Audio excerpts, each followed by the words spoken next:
welcome to the Fake News Watch, your source for alternative news without the alternative facts.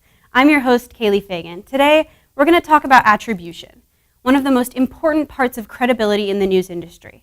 Attribution is important because it can provide necessary context and credibility to your story, and without it, you really don't have either of those things. We'll focus on an article and corresponding video focused around President Trump's travel ban and the controversial airport protests it inspired. The article was published on a site called nationalsecurity.news on January 30th, and it's so problematic, I can't wait to jump right in. So let's get into it.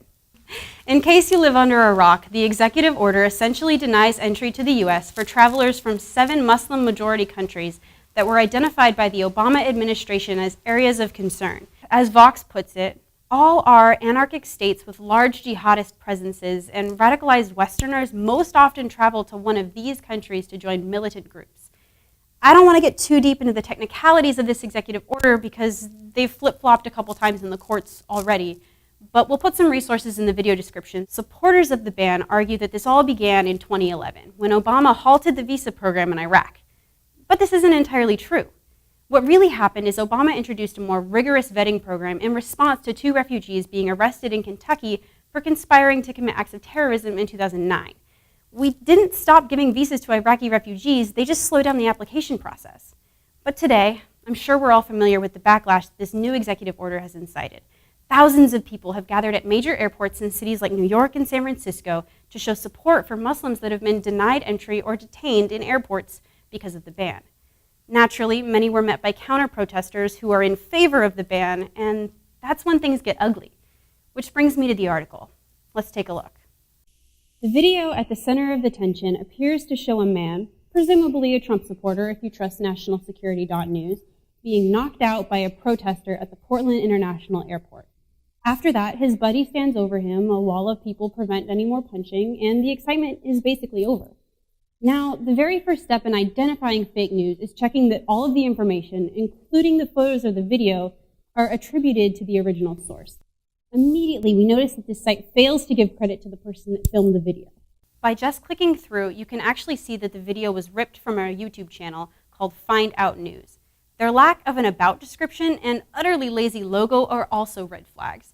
That, coupled with the fact that their email is freaksrus@rocketmail.com, lets us know that this probably isn't a credible source, and they probably didn't shoot the original footage. But they didn't respond to my request for comment, so we'll never really know for sure. And just for fun at this point, if you were to Google that same email address, you'd find out that it is also listed in the contact info for freaksrus.com, an online sex toy and accessory store.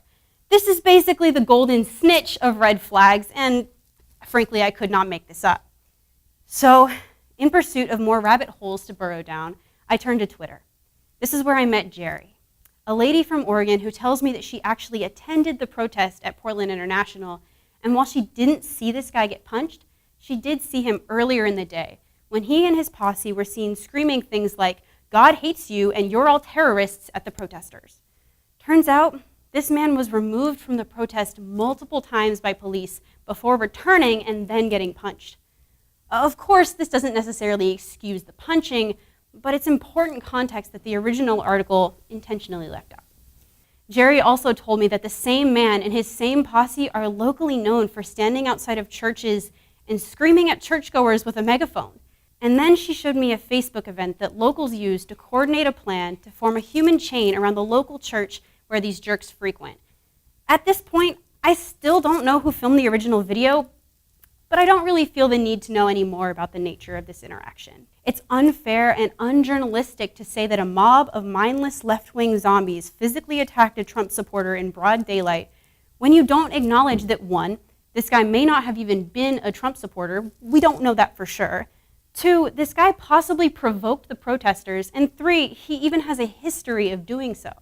Let the record show that I'm not in any way trying to justify punching anyone. The fact is that this video is real and this guy was really assaulted, and that sucks.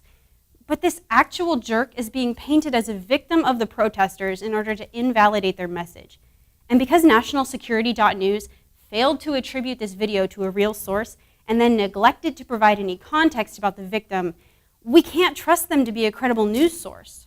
Right now, Millions of real people are doing their best to escape Syria and other war-torn countries on Trump's list, and their fates really are on the line here. We can fight all day long about whether America should be welcoming them or closing our borders, but we shouldn't let fake news with mysterious videos distract us from the real problem. Please remember to support real, verifiable news and flag anything that might look even a little fishy. Long story short, seek the truth and share it.